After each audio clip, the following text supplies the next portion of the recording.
degree na experience na diploma, waba utarize cyangwa se warize ukagarukira hagati, na ibintu byinshi cyane iyi job opportunity iri gusaba. Iyi ni job opportunity iri gutangwa kuri Kigali Marriot Hotel. Ni hoteli iherereye mu mujyi wa Kigali, ikaba iri gutanga akazi, kandi akazi kameze neza karyoshye kadasaba ibintu byinshi. Nta experience, ntabwo wigeze umuntu utarigeze anakora ibintu biri related ni job position yitwa laundry attendant wese yemerewe kuba yakora application. Wowe icyo usabwa ukwiye kunega amatwi nkagusobanura neza, nkakwereka n'uburyo wakora application yawe kugira ngo igende neza, akaba ari wowe ushobora kuba umwe mu batsindira aka kazi kari gutangwa na Marriot. Abantu batazi Marriot hoteli bashobora kuba ari bake cyane. Iyi ni hoteli ikomeye cyane, so abantu benshi cyane mutandukanye nkuko maze kwisobanura. Reka nze mbereke details hano kuri iyi job opportunities, kandi abantu bari kubona channel yacu bakabona n'ubwa mbere bayibonye, niba uri mushya kanda subscribe wiyandikishe mu bantu bazaza bakurikirana ama opportunities atandukanye tubagezaho. So hano iyi laundry attendant iri gutangamo job na Marriot Hotel. Iyo ushaka ku applyinga uraza guca kuri application hano, ariko ku muntu ushaka link ndaza kwitanga muri video description kugira ngo buri wese abashe kugira kuba yaza kwikorera application. Iyi niyo website ya Marriot Hotel.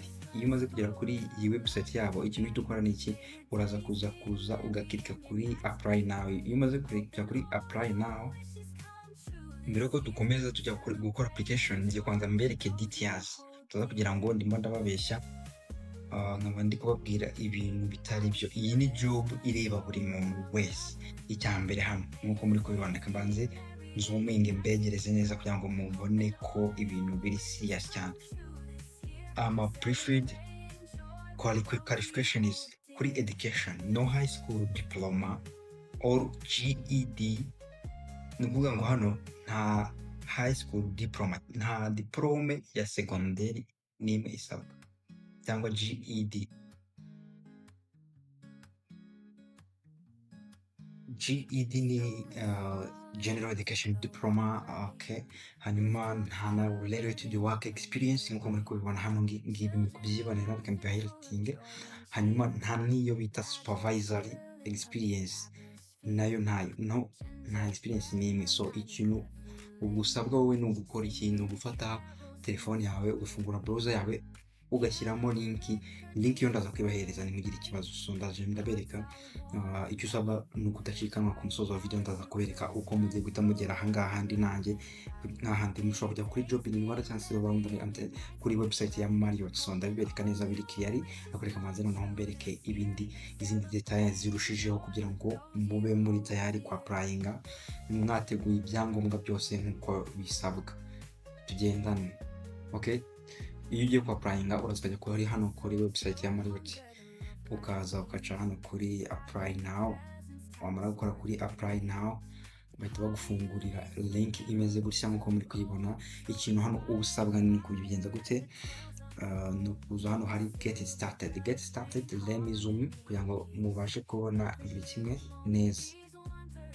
Get started right away by using your personal email. Do not use email address you share with others. Hano ikintu usabwa ni kuba ufite email yawe ikora neza kandi utigeze usharinga abandi bantu wowe wenyine. Ni ukuvuga ngo iyo umaze kuza hano ukandikamo email address yawe, uhita ukora kuri next. Urabanza ariko urandikamo email, kandi utikinge I agree with my personal data being processed with in line with the privacy notice.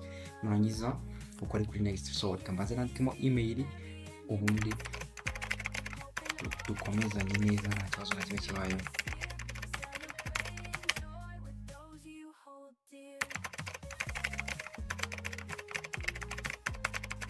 Email yanjye ngiyi namaze kuyishyiramo nkuko muri kubibona. Ni email ya Air Scholars.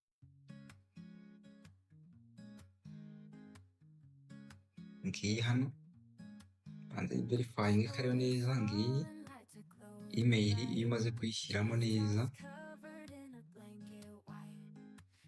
uhita ukora kuri next. Iyo umaze gukora kuri next noneho urategereza akanya gatoya.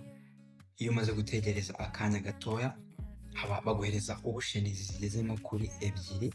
Hano hari hari apply with Indeed or ugahita ukomeza ukuzuza utiriwe gukoresha apply with Indeed. Ku muntu ufite account ya Indeed arakoresha Indeed, ntabwo bigoranye cyane nabyo, ariko umuntu utayifite araza hano. Uko muri kubibona hano hari ibintu bigeze kuri bingahe tugomba kuzuza. Hano hari contact information address, application questions, nazo tukasubiza, job qualification, experience, education n'amadokumenti yose ayo baradusaba turatanga, hanyuma tugashyiramo na e-signature. Ariko mbere yuko tugira, reka tutangire twuzuzemo imyirondoro kugira ngo ukuntu bimeze rero hano nabyo kubatinza. Ukuntu bimeze hano, iyo wamaze gushyiramo email uraza hano Lego first name ushyiramo amazina yawe na last name ukabyuzuza neza. Hano aka asterisk k'umutuku ni itegeko kuhuzuza. Numara kubikora uraza ushyiramo nimero yawe neza witonze, nta kintu nta kosa na rimwe uyikoramo. Numara kwishyiramo igihugu cyawe nacyo, address yaho uherereye na city yaho uherereye. City ku muntu utari muri Kigali arashyira akarere arimo, hanyuma ushyiremo aho wamenyeye aya makuru. Ushobora kuvuga ati ni kuri email, kuri online job boards, professional cyangwa se social media, ngibi hano YouTube, ibintu nk'ibyo ngibyo. Nurangiza ushyiremo amafaranga ushobora kuba wifuza ko bashobora kuba bakwishyura. Ese ushaka kuba wakwishyurwa nkangahe, ushyiremo. Hanyuma are you authorized to work for this company with the country to which you are applying? Ushyiraho yes. Ushyiraho yes. Uze kuri job qualifications, nabonye ko nta bintu byinshi basaba, na experience nimba ihari n'iki na education byose uradigaho nyine bitewe n'aho wagiye ugarukira, sibyo? Hano hari ibibazo bya job qualification ugomba kubanza kuzuza.